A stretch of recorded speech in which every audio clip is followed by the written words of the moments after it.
आला हज़रत अज़ीमुल बरकत इमाम इश्क़ व मोहब्बत हों या हुज़ूर ख्वाजा ख्वाजगा ख्वाजा मुईनुद्दीन चिश्ती हों या हुज़ूर गौसुस सकलैन रदी अल्लाहुल मौला तबारक व तआला अन्हु हों, और उससे थोड़ा सा और ऊपर जाते हुए रहमत आलम नूर मुजस्सम सल्लल्लाहु तआला अलैहि वसल्लम की ज़ात बाबरकत की तरफ आप पहुँचें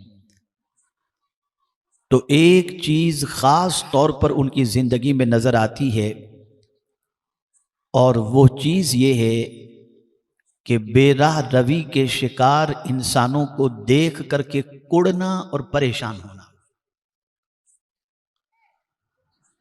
वो इंसान जिसकी ज़िंदगी बेराह रवी की शिकार हो, जिसकी ज़िंदगी के अंदर कोई ज़ाब्ता न हो, कोई कानून न हो, कोई डिसिप्लिन न हो, न जज्बे इताअत इलाही हो, न जज्बे इताअत रसूल सल्लल्लाहु अलैहि वसल्लम हो, तो ऐसे इंसानों को देख करके कुड़ना ये हुजूर सल्लल्लाहु अलैहि वसल्लम की भी सुन्नत है, सहाबा की भी सुन्नत है और औलिया की भी सुन्नत है। इसलिए कि ये अपना जाती गम नहीं है, ये उम्मत का गम है।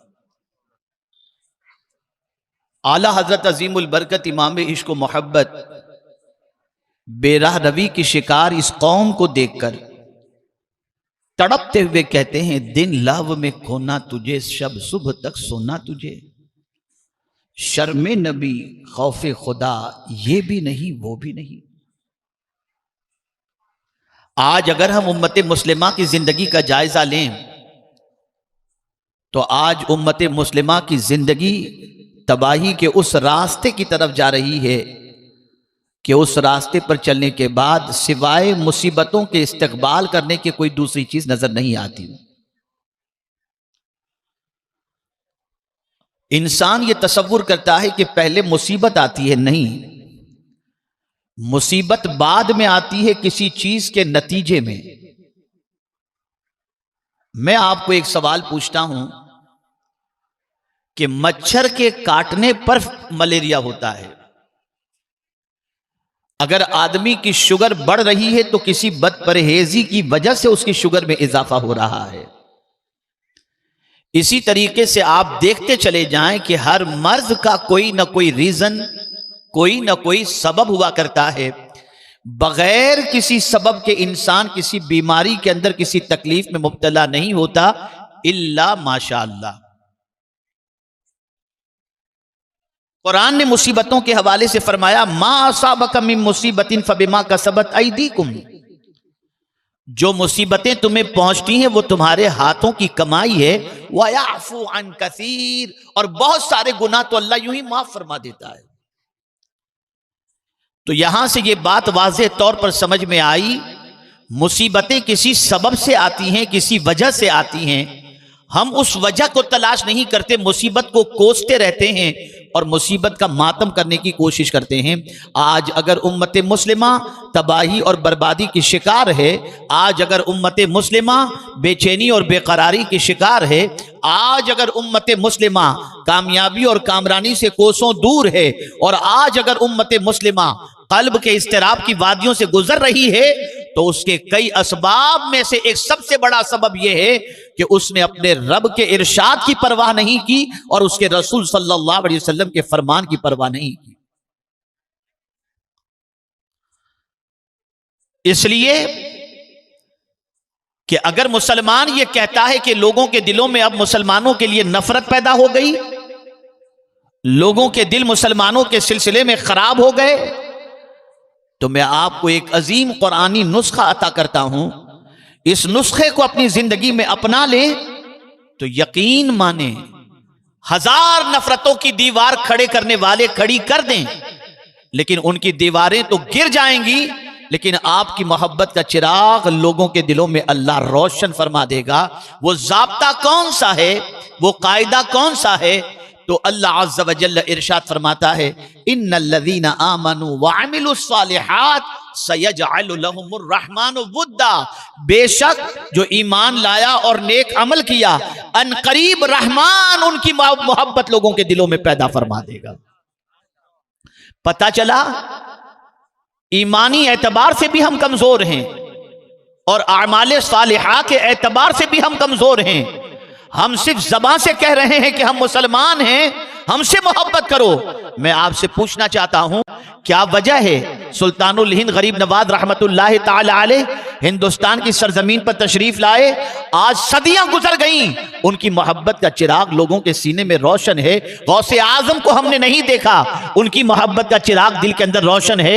इमाम इश्क मोहब्बत को नहीं देखा, उनकी मोहब्बत का चिराग दिल के अंदर रोशन है। तो तस्लीम करना पड़ेगा, हमारे दिल में उनकी मोहब्बत अल्लाह ने पैदा फरमाई, इसलिए कि उनकी जिंदगी का एक एक लम्हा अल्लाह की इताअत और उसके रसूल सल्लल्लाहु अलैहि वसल्लम की इताअत में गुजरता था। ऐ रसूल आजम सल्लल्लाहु ताला अलैहि वसल्लम के दीवानों, जिस सबब से मुसीबतें दरवाजों पर दस्तक देती हैं, उन सबब को तलाश करो और उनको दूर करो। मैं एक मिसाल के जरिए आपको समझा दूं। एक शख्स जानबूझ करके नमाज कज़ा करने वाला भी है, बेराह रवी का किसी हद तक शिकार भी है।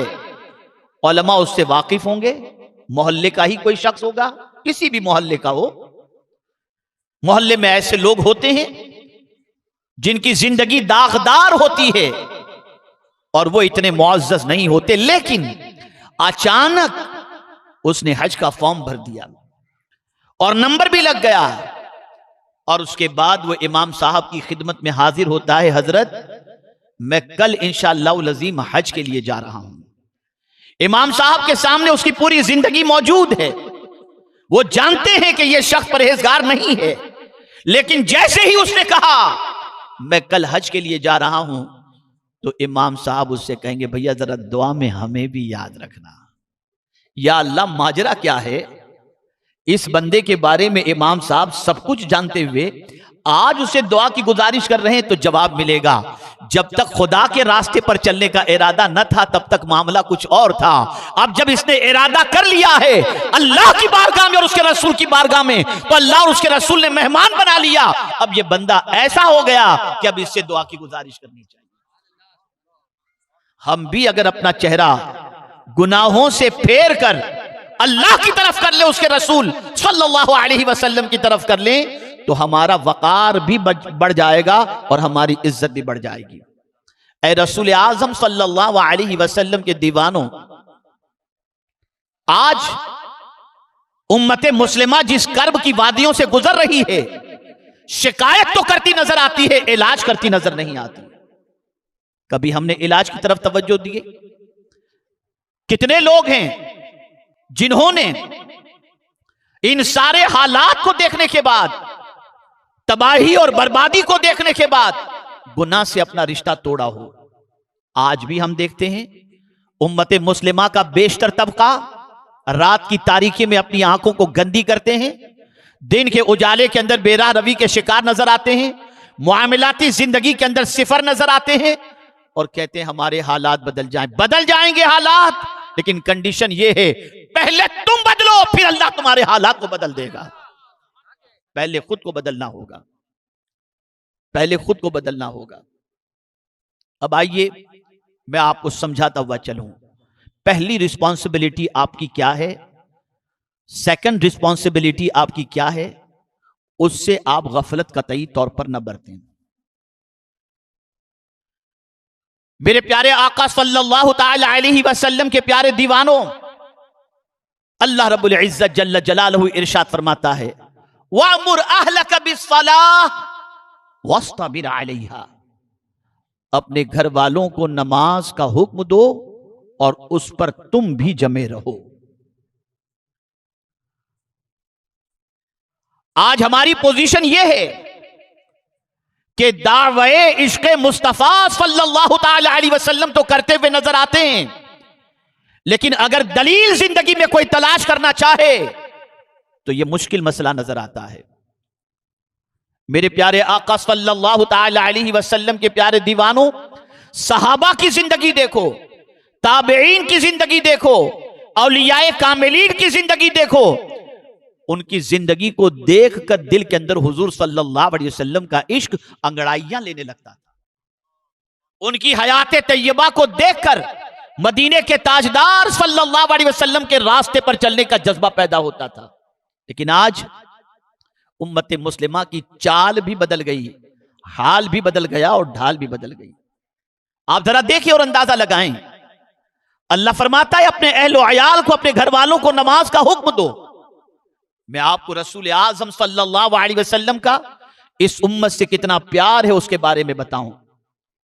आकाए करीम सल्लल्लाहु ताला अलैहि वसल्लम इस उम्मत से जितनी मोहब्बत फरमाते हैं, एक मां भी अपने बच्चे से उतनी मोहब्बत नहीं करती जितना हुजूर अपनी उम्मत से मोहब्बत फरमाते हैं।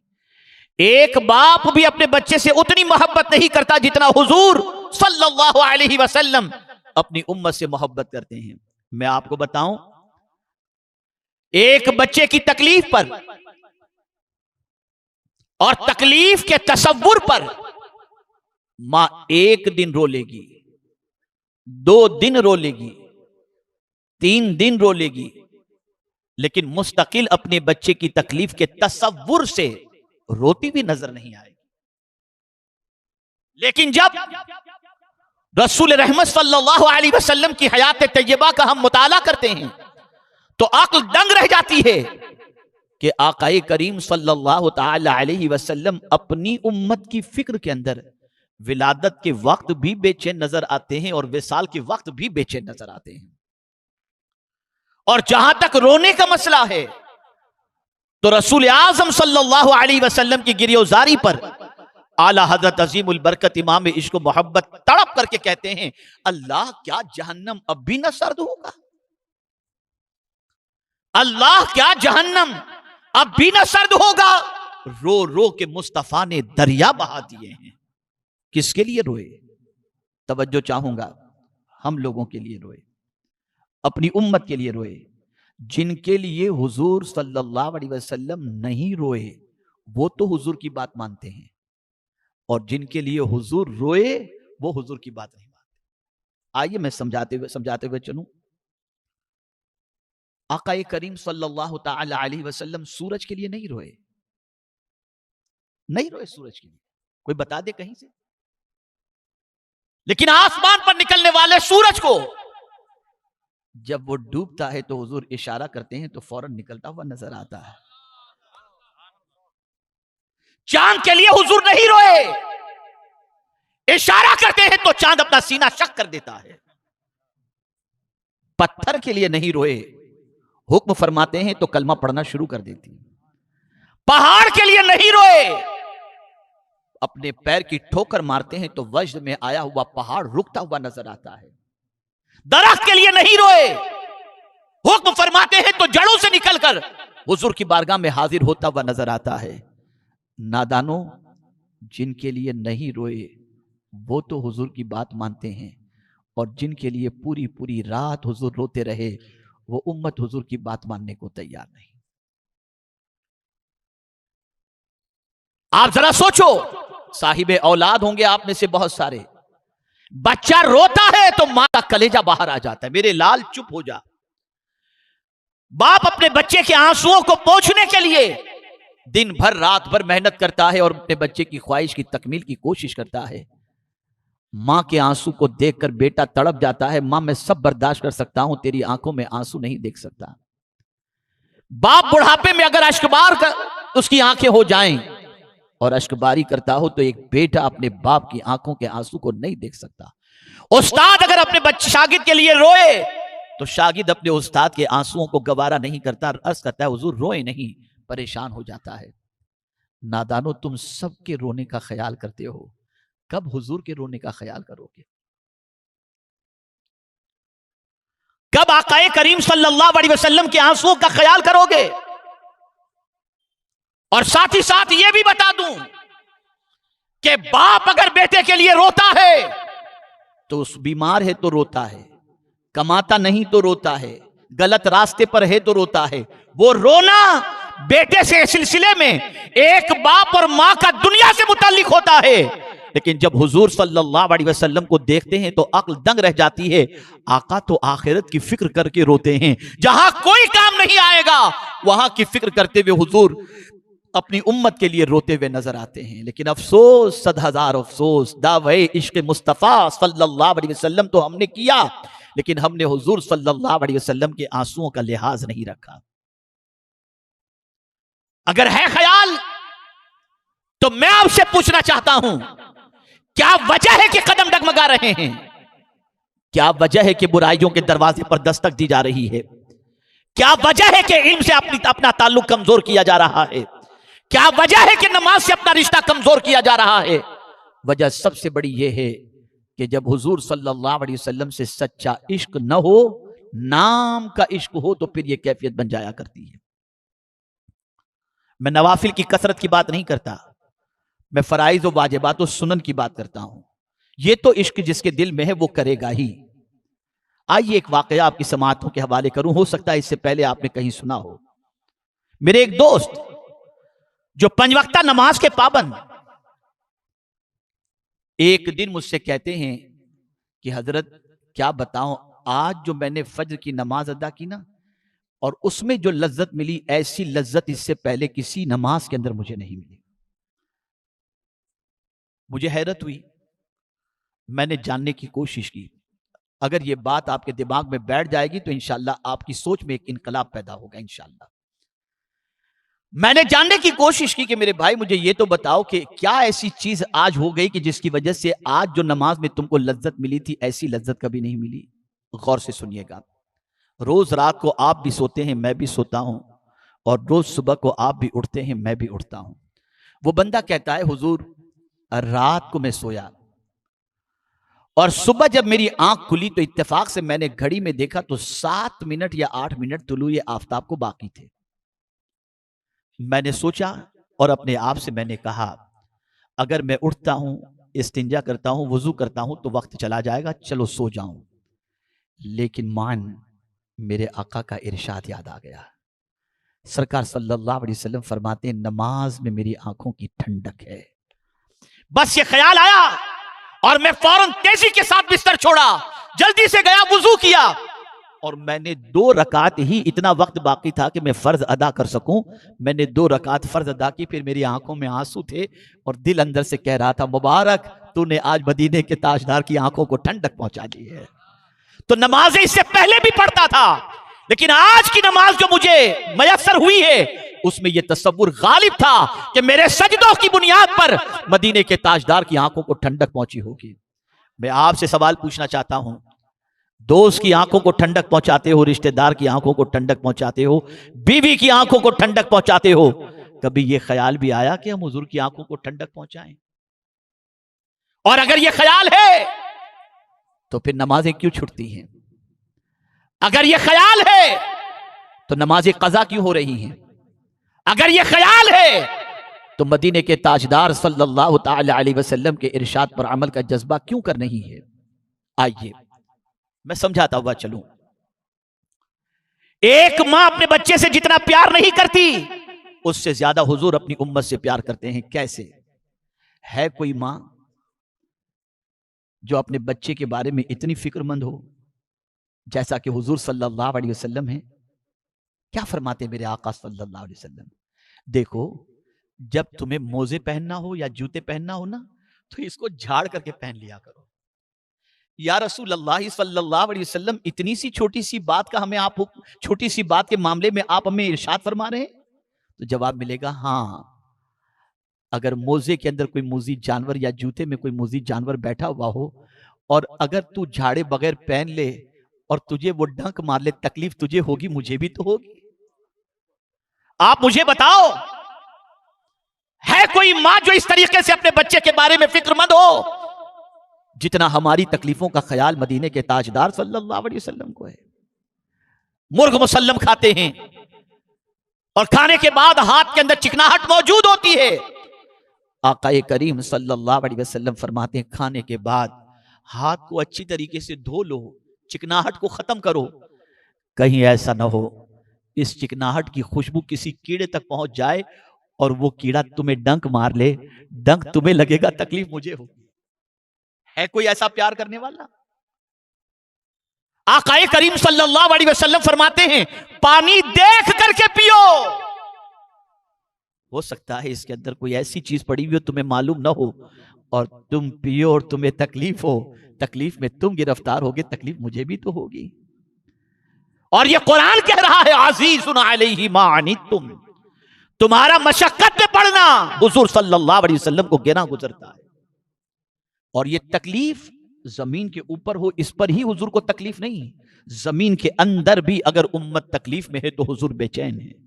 हर हफ्ते उम्मत के आमाल नामे को हुजूर सल्लल्लाहु अलैहि वसल्लम की बारगाह में पेश किया जाता है, और हुजूर सल्लल्लाहु अलैहि वसल्लम अपनी उम्मत के अच्छे आमाल को देख करके खुश होते हैं, और बुरे आमाल को देखकर अल्लाह की बारगाह में दुआ करते हैं, और रब्बे कदीर जल्ल जलालहू की बारगाह में मगफिरत उसके लिए तलब करते हैं।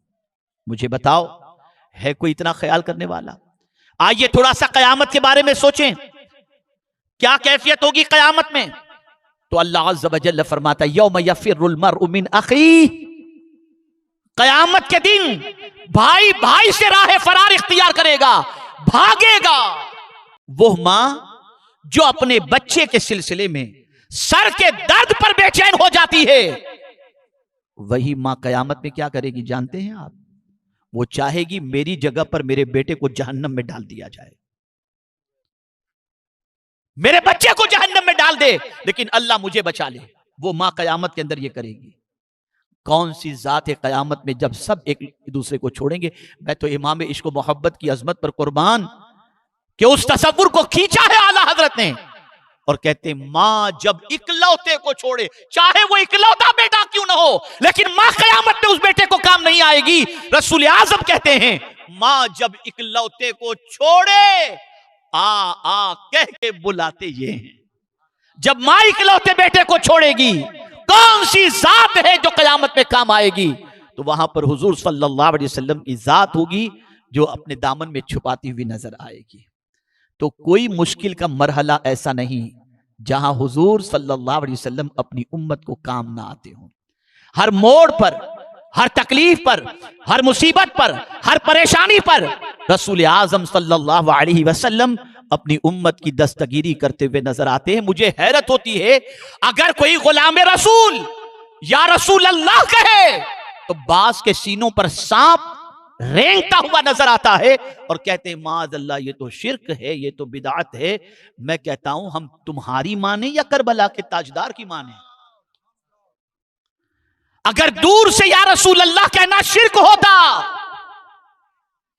तो ताजदार करबला की शहादत के बाद हजरत इमाम ज़ैनुल आबिदीन रदी अल्लाह तआला अन्हु कतई तौर पर यह कसीदा लिख करके यह अर्ज न करते या रहमतल लिल आलमीन अदरिक ले ज़ैनुल आबिदीन। जिन लोगों ने घर बार लुटाकर दीन जिंदा किया, क्या उनका बेटा शिरकिया कलाम अपनी जबान पर जारी करेगा? और फिर मैं आपसे पूछता हूं, मां मरी, उसको जमाना गुजर चुका, उसके इंतकाल को अरसा गुजर चुका, कब्र में पहुंच गई, उसको जमाना गुजर चुका, लेकिन सर में जहां दर्द हुआ मां, ओ मां, पैर में दर्द हुआ मां, मां। भाई तेरी मां तो तेरे सामने बैठी नहीं, तू यहां क्यों मां मां करके पुकार रहा है? उस्ताद डंडा मारे, मां, मां तो है नहीं। तो आप कहेंगे ऐसे को मुसीबत में पुकारो जो बहुत चाहने वाला हो तो दिल को उससे राहत मिल जाती है। तो मैं कहता हूं अगर मां को पुकारने पर राहत मिलती है तो उससे कई गुना ज्यादा मदीने के ताजदार को पुकारने पर राहत मिला करती है।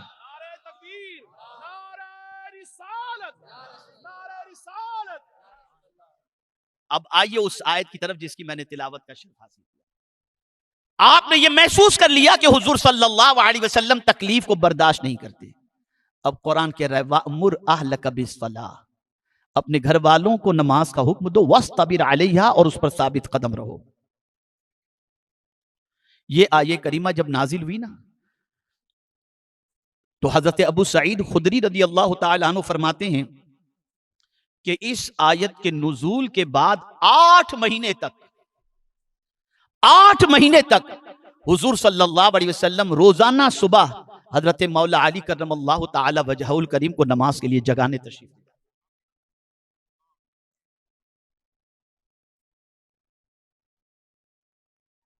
आप अंदाजा लगाएं, इसलिए कि इसमें हुक्म है कि अपने घर वालों को नमाज का हुक्म दो। मैं आपसे पूछना चाहता हूं, क्या आपको भी याद है बच्चों को नमाज के लिए जगाने के बारे में? क्या आपने कभी यह सोचा कि वास्ते रिसालत मआब सल्लल्लाहु अलैहि वसल्लम से हमें भी यह हुक्म मिल रहा है कि हम अपने बच्चों को नमाज के लिए जगाएं, उनको नमाज का पाबंद करें? नहीं, हमें यह ख्याल नहीं। और कुरान कहता है वस्ताबिर अलैहा, और उस पर साबित कदम रहो। अब हुजूर सल्लल्लाहु अलैहि वसल्लम के साबित कदमी का आलम क्या है? तो उसी सूरह मुबारका के अंदर इब्तिदाई आयात में अल्लाह अज़्ज़ व जल्ल फरमाता है ताहा मा अंज़लना अलैकल कुरआन लितश्का। ताहा, हमने आप पर कुरान इसलिए नाजिल नहीं किया कि मेरे महबूब आप मशक्कत में पड़ जाएं। आका करीम सल्लल्लाहु अलैहि वसल्लम रात भर इस तरीके से नमाज में खड़े होते कि आपके पाए मुबारक पर वरम आ जाता। ए रसूल आजम सल्लल्लाहु ताला अलैहि वसल्लम के दीवानों, जरा सोचो और अंदाजा लगाओ, अंबिया किराम की फिक्र क्या रही, रसूलाने इज़ाम की फिक्र क्या रही, तो आप महसूस करेंगे कि औलाद के सिलसिले में सबसे ज्यादा अगर किसी चीज की फिक्र रही है तो अकीदे की सलामती के साथ साथ नमाज की फिक्र हर नबी को अपनी औलाद के लिए रही। आइए मैं आपको समझाऊं। हजरत इब्राहिम अला नबीना अलैहिस्सलातु व तस्लीम ज़ईफुल उम्र हैं, कमोबेश 80 साल की आपकी उम्र है, या जो भी आपकी कमोबेश उम्र रही हो, और उस बुढ़ापे की दहलीज पर पहुंचने के बाद अल्लाह रब्बुल इज्जत जल्ल जलालहू ने हजरत इस्माइल अलैहिस्सलाम की शक्ल में बेटा अता फरमाया। बज़ाहिर कोई उम्मीद नजर नहीं आ रही थी, लेकिन अल्लाह की कुदरत के सामने कोई कुछ नहीं कर सकता। वो चाहे तो किसी भी उम्र के अंदर किसी को भी औलाद से माला माल फरमा दे। बच्चा पैदा हुआ, पहली फिक्र, तवज्जो चाहूंगा, पहली फिक्र क्या फिक्र है? कुर्बान जाइए उस दुआ पर जो हजरत इब्राहिम अलैहिस्सलाम ने की। कुरान कहता है हजरत इब्राहिम अलैहिस्सलातु व तस्लीम ने दुआ की, रब्बि जअलनी मुकीमस्सलाह व मिन ज़ुर्रिय्यती, ऐ मेरे रब मुझे और मेरी ज़ुर्रियत को नमाज कायम करने वाला बना। ऐ रसूल आज़म सल्लल्लाहु अलैहि वसल्लम के दीवानों, अपनी औलाद की जो फिक्र करनी है तो इस बात की खास तौर पर फिक्र की जाए कि बच्चा बेनमाजी कतई तौर पर न रहे। इसलिए कि बच्चा अगर बेनमाजी रहा तो हदीस मुबारक है कुल्लुकुम राइन व कुल्लुकुम मसऊलुन अन रईयतिही, कयामत के दिन जिम्मेदार से पूछा जाएगा मातहत वालों के बारे में कि आखिर ये बेनमाजी क्यों रहा। अब आइए हुजूर सल्लल्लाहु अलैहि वसल्लम का अमल। आकाए करीम सल्लल्लाहु ताला अलैहि वसल्लम किसी की तकलीफ को बर्दाश्त नहीं करते। मस्जिद नबवी शरीफ में मुसल्ले इमामत पर तशरीफ फरमा है, नमाज पढ़ा रहे हैं, पीछे से बच्चे के रोने की आवाज आई। उस जमाने में खवातीन भी मस्जिद में जाती, बच्चे भी मस्जिद में जाते। बच्चे के रोने की जैसे ही आवाज हुजूर सल्लल्लाहु अलैहि वसल्लम के कानों में पहुंची, सरकार ने नमाज मुख्तसर कर दी और नमाज के बाद हुजूर सल्लल्लाहु अलैहि वसल्लम ने इरशाद फरमाया, बच्चे के रोने का ख्याल मुझे आया कि उसकी वजह से उसकी माँ भी बेचैन रहेगी और वो भी, इस वजह से मैंने नमाज को मुख्तसर कर दिया। अब मैं आपसे पूछना चाहता हूं, जिस बच्चे के रोने पर हुजूर सल्लल्लाहु अलैहि वसल्लम नमाज मुख्तसर कर दें, अब वो बच्चों के बारे में, नमाज के बारे में क्या फरमाते हैं? सुनिए, आकाए करीम सल्लल्लाहु अलैहि वसल्लम फरमाते हैं, बच्चा 7 साल का हो तो उसको नमाज का हुक्म दो और 10 साल का हो तो मार करके उसको नमाज पढ़ाओ।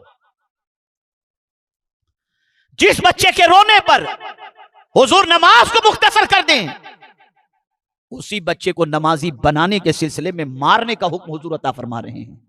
ऐसा भी नहीं कि हड्डी बड्डी तोड़ डाले, लेकिन मारने का हुक्म दें, मारने का हुक्म दिया कि इतनी सजा दो ताकि वो नमाज का पाबंद बन जाए। और पहले की माएं अपने बच्चों को नमाजी बनाने के लिए कितना जतन करती, कितनी कोशिश करती, जरा देखो आप। बाबा फरीदुद्दीन गंज शकर रहमतुल्लाह ताला अलैह, अल्लाह अकबर, नन्हे से थे बाबा फरीद, उनकी वालिदा उनसे कहती बेटे नमाज पढ़ो, 6 साल के हैं कमोबेश, बेटे नमाज पढ़ो। तो बच्चे होते हैं ना, बच्चों को मीठी चीज से बड़ी मोहब्बत होती है, इसलिए आप देखें कैंडी, आइसक्रीम, ये ज्यादातर बच्चे खाते हुए दिखाई देंगे और इसका बच्चों के अंदर एक मैलान इसकी तरफ होता है। तो बाबा फरीद की वालिदा ने जब उनसे कहा फरीद नमाज पढ़ो, तो कहते मां मैं नमाज पढ़ूंगा तो क्या मिलेगा? तो उस जमाने में चॉकलेट का सिस्टम नहीं था, शायद आइसक्रीम का भी सिस्टम न रहा हो। तो बाबा फरीद की वालिदा फरमाती हैं बेटे नमाज पढ़ोगे ना तो शक्कर मिलेगी, शक्कर। अब मीठी चीज से बच्चों को मोहब्बत होती है। कहा अच्छा मां शक्कर मिलेगी, ठीक है फिर तो मैं पढ़ूंगा। जाओ बेटे वजू करके आओ, तुम्हारे लिए मुसल्ला बिछाती हूं। बेटा वजू करने जाता, मां मुसल्ला बिछाती, नीचे शक्कर की पुड़िया रख देती। बाबा फरीद आते नमाज पढ़ते, मां शक्कर। कहा बेटे मुसल्ले के नीचे देख लो, मिल जाएगी तुम्हें। जैसे मुसल्ला हटाते शक्कर की पुड़िया मिल जाती, बहुत खुश होते। इस तरह से वो नमाज के पंक्चुअल हुए। वो वजू के लिए जाते, मां मुसल्ला बिछाती, नीचे शक्कर रख देती ताकि बच्चा नमाज का पंक्चुअल बन जाए। अल्लाह अकबर, अल्लाह अकबर। एक दिन बाबा फरीद अपने दोस्तों के साथ कहीं थोड़ा सा घर से बाहर निकलते हैं खेल कूद के लिए। जब वहां निकले, नमाज का वक्त हुआ, दोस्तों से बाबा फरीद ने कहा आओ नमाज पढ़ लेते हैं। दोस्तों ने कहा फरीदुद्दीन मिलेगा क्या, नमाज पढ़ेंगे? कहा शक्कर मिलेगी, शक्कर। कहा अच्छा? कहा हाँ। बिछाई गई चादर, मां इधर बेचैन, मां इधर बेकरार कि जब जब नमाज का वक्त होता बेटे के लिए मुसल्ला बिछाकर उसके नीचे मैं शक्कर रख देती, नमाज पढ़ता, मेरे बेटे को शक्कर मिल जाती थी। आज मेरा बेटा दूर कहीं नमाज का वक्त होगा तो वो नमाज पढ़ेगा, आज तो उसके मुसल्ले के नीचे कोई शक्कर रखने वाला नहीं होगा। कहीं ऐसा न हो कि शक्कर के न मिलने पर मेरा बच्चा नमाज से रिश्ता तोड़ बैठे। मां ने मुसल्ला बिछाया, सज्दे में गई और अर्ज करती है मेरे माबूद, तेरी बारगाह में सर झुकाने के लिए मैंने शक्कर का इंतजाम किया। तू कादिर मुतलक है, तू चाह तो मेरा बच्चा जहां नमाज पढ़ता हो उसके नीचे से तू शक्कर का खजाना अता फरमा दे। अल्लाह अज़्ज़ व जल्ल की बारगाह के अंदर मुस्तरीब मां की दुआ कबूल होती है। बाबा फरीद जिस चादर को बिछाकर नमाज पढ़ रहे थे और साथियों ने कहा था कि नमाज पढ़ेंगे तो क्या मिलेगा, और उन्होंने कहा था शक्कर मिलेगी। नमाज जैसे मुकम्मल हुई, बाबा फरीद ने चादर उठाई तो नीचे शक्कर का खजाना मौजूद था। इसी वजह से बाबा फरीद को गंजे शक्कर कहा जाता है, शक्कर का खजाना कहा जाता है। क्या माएं थी जो अपने बच्चों को सद्दारेज करने के लिए कितने जतन करती थी। आज की माएं सीरियल देखने से फुर्सत नहीं, नाच गाने बाजे तमाशे से फुर्सत नहीं, फिक्र नहीं रही कि बच्चा नमाजी बने, फिक्र नहीं रही कि बच्चा आशिक रसूल बने, फिक्र नहीं रही कि बच्चा कारी कुरान बने। आज की माओं को फिक्र है तो बच्चा किसी म्यूजिक के ऊपर थर थर डांस करने वाला हो तो माएं सहेलियों को वीडियो निकालकर भेजती हैं, फलां गाने पर मेरा बच्चा देखो कैसा हीरो जैसा डांस करता है। अल-इयाज़ु बिल्लाह, अल-इयाज़ु बिल्लाह। मैंने जिंदगी में एक बाप को देखा है जिसके बच्चे की उम्र कमोबेश 2 या 3 साल की होगी। मैं एक शादी की तकरीब में गया हुआ था और मैंने जोहर की नमाज अदा नहीं की थी और मुझे फौरन निकलना था। तो मैंने लोगों से पूछा कोई मस्जिद हो तो बताओ। तकरीब से फारिग होकर सीधा मस्जिद की तरफ गया तो मैंने देखा मस्जिद में एक जवान बाप अपने छोटे से बच्चे को लेकर मौजूद है। पहले तन्हा उसने शायद नमाज अदा की, पहले उसने नमाज अदा की, बच्चा इधर उधर घूम रहा था। फिर उसके बाद वो खड़ा रहा, अपने बच्चे को सामने खड़ा रखा और फिर उसके बाद वो सजदे में जाता, बच्चे को भी सजदा कराता। मेरे जहन में एक सवाल पैदा हुआ कि इस बाप को जब मैं ये देख रहा हूं कि वो अपने बच्चे को इस तरह से नमाज पढ़ा रहा है और सजदा करा रहा है तो मुझे इतनी खुशी होती है, तो रब को कितनी खुशी हो रही होगी, मौला कितना राजी होगा। ए रसूल आजम के दीवानों, जरा बच्चों को सजदा करना सिखाओ, बच्चों को नमाज का पाबंद बनाओ, बच्चों को अल्लाह की बारगाह में सर झुकाना सिखाओ। इसलिए कि अगर बच्चा तुम्हारा सजदे के अंदर सर रख दिया तो इसी बच्चे का सर सजदे में रखना तुम्हारी नजात का सामान बन जाएगा। तो सबसे ज्यादा फिक्र जहां आप एजुकेशन की करते हो, जहां नोट कमा के ज्यादा ले आए इसकी करते हो, ऐसी तालीम की तरफ उसे माइल करते हो जिसमें माल ज्यादा आता हो। मना नहीं करता कि आप डॉक्टर न बनाओ, इंजीनियर न बनाओ, लॉयर न बनाओ, लेकिन याद रखें सबसे पहले उसे नमाजी बनाओ, उसकी फिक्र करो सबसे ज्यादा।